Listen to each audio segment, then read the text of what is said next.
सभी किसान भाइयों का और डेयरी फार्मर्स का एक बार फिर स्वागत है हमारे यूट्यूब चैनल मान फार्म्स पे। तो फ्रेंड्स, आज की वीडियो में हम डिस्कस करेंगे एससीजी का इम्पोर्टेड बुल 50-365।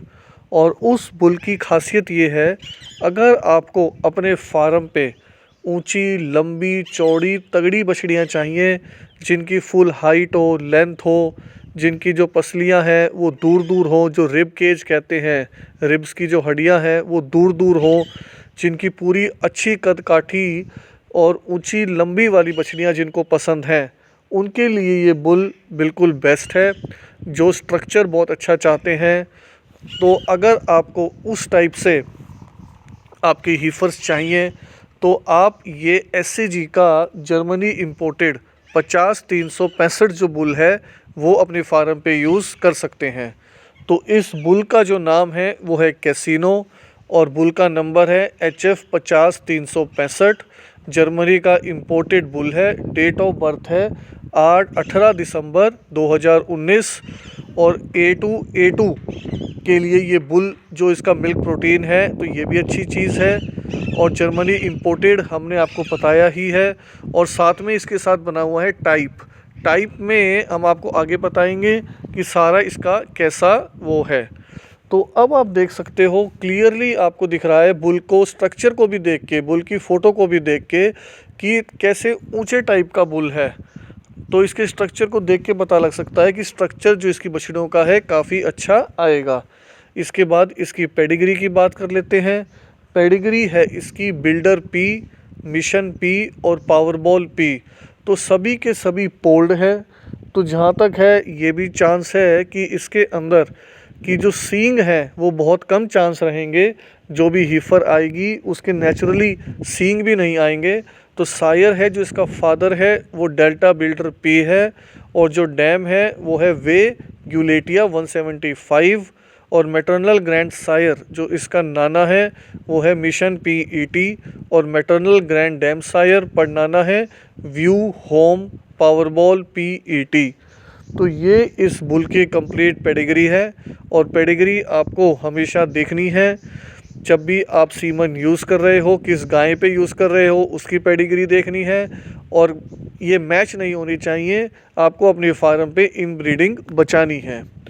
इसके बाद हम जो इसकी मदर है, डैम है, जो इसकी माँ है, उसका बेस्ट लैक्टेशन यील्ड देख लेते हैं। वो जो इसका यील्ड है वो है 13,993 किलो और फैट बहुत अच्छा है, 4% फैट और प्रोटीन का जो परसेंटेज है वो भी 3.5% है। तो अब अगर आगे इसका CDCB डाटा देखें जो कि दिसंबर 2022 का है, इसका प्रोडक्शन का डाटा, मिल्क प्रोटीन इसका A2 है और जो मिल्क इंक्रीज़ करेगा वो प्लस 254 किलो और फैट प्लस 23 किलो और प्रोटीन प्लस 22 किलो। एक चीज़ और मैं आपको यहाँ बताना चाहता हूँ कि ये मिल्क प्लस 254 किलो का क्या मतलब है। बहुत सोचते हैं कि अगर आपकी गाय लगा लो 2000 किलो दे रही है एक लैक्टेशन में दूध, तो ये 2254 किलो देगी, 254 किलो प्लस हो जाएगा। उस तरीके से ये नहीं होता है। ये मैंने पहले भी आपको बहुत बार ये जो इंक्रीज़ होता है, जो हम इंक्रीज़ की बात करते हैं, ये एक बेस वैल्यू से इंक्रीज़ की बात होती है। हर एक कंट्री में जहाँ पे जैसे डाटा रिकॉर्ड होता है वहाँ पे हर कुछ सालों के बाद एक बेस वैल्यू बना दी जाती है HF और जर्सी के दूध के लिए, जैसे 10,000 किलो या 11,000 किलो या 12,000 किलो। तो ये डाटा अपडेट होता रहता है, तो उसको वैल्यू को ज़ीरो मान लिया जाता है और उसके बाद ही जितना भी इंक्रीज़ है उसको दर्शाता है। तो अब हम बात करेंगे हेल्थ, फर्टिलिटी और काल्विंग ट्रेड्स की। तो प्रोडक्टिव लाइफ इसकी ठीक ठाक है, प्लस 1.9 है।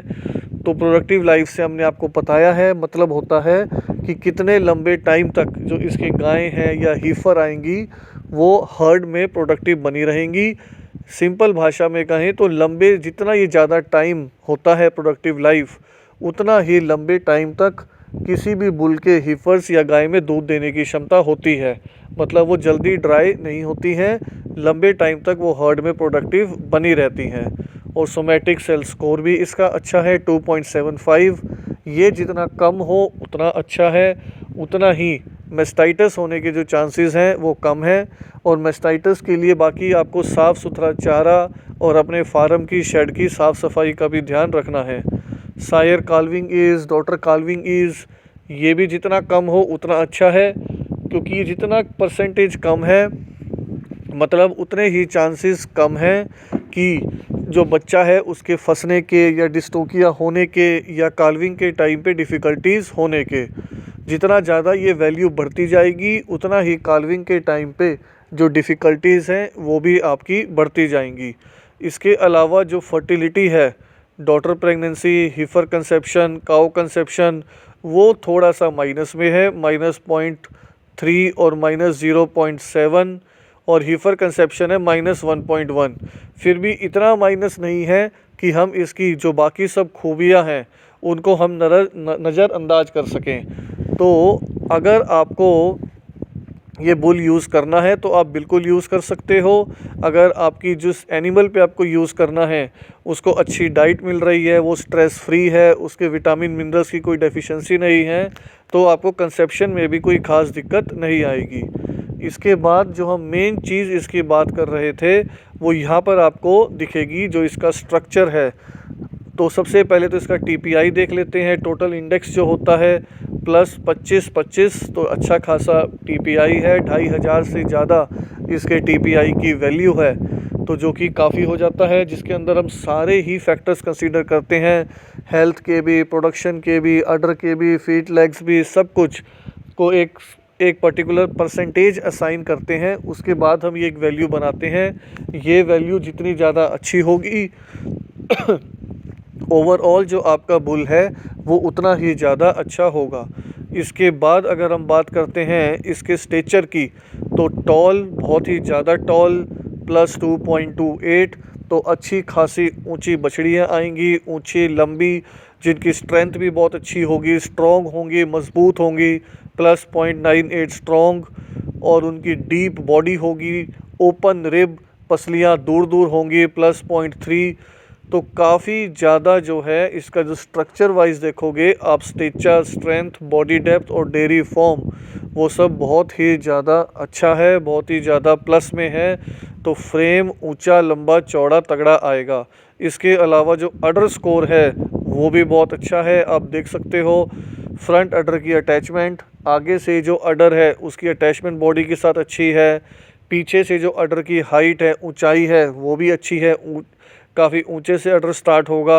अडर की जो चौड़ाई है वो भी काफ़ी अच्छी है, पीछे से अडर काफ़ी चौड़ा होगा, +1.42 वाइड, ऊंचा अडर, +1.38 हाई, और जो बीच में अडर क्लेफ्ट है अडर के, वो भी जो पीछे जो लाइन होती है आपने देखी होगी अडर के बीच में, सेंटर में, तो वो भी काफ़ी ज़्यादा मजबूत है। तो काफ़ी ज़्यादा अच्छा इसका अडर का स्कोर भी है। जो इसके थनों की प्लेसमेंट है, अगले थनों की फ्रंट टीथ प्लेसमेंट वो थोड़ी क्लोज है, और रियर टीथ प्लेसमेंट पिछले थनों की भी थोड़ी सी क्लोज है, लेकिन अगले वालों जितनी नहीं। तो जो थनों की प्लेसमेंट है वो थोड़ी थोड़ी इसकी क्लोज में है, और टीथ लेंथ जो है वो थोड़ा इसका लंबाई में है। इसके बाद इसका फीट एंड लेग स्कोर देख लेते हैं। फीट एंड लेग स्कोर भी इसका काफ़ी ज़्यादा अच्छा है। ओवरऑल जो फीट लेग कॉम्पोजिट है वो इसका 1.10 है। तो आप देखोगे foot angle, feet and leg score काफ़ी हाई है, +1.55 हाई। तो सभी के सभी पैरामीटर्स इसके बहुत अच्छे हैं। प्रोडक्टिव लाइफ, फीट लेग्स, अडर, स्ट्रक्चर, सिर्फ एक फर्टिलिटी का जो इसका पॉइंट है वो थोड़ा सा माइनस में है। तो सभी फ्रेंड्स का वीडियो देखने के लिए बहुत बहुत धन्यवाद।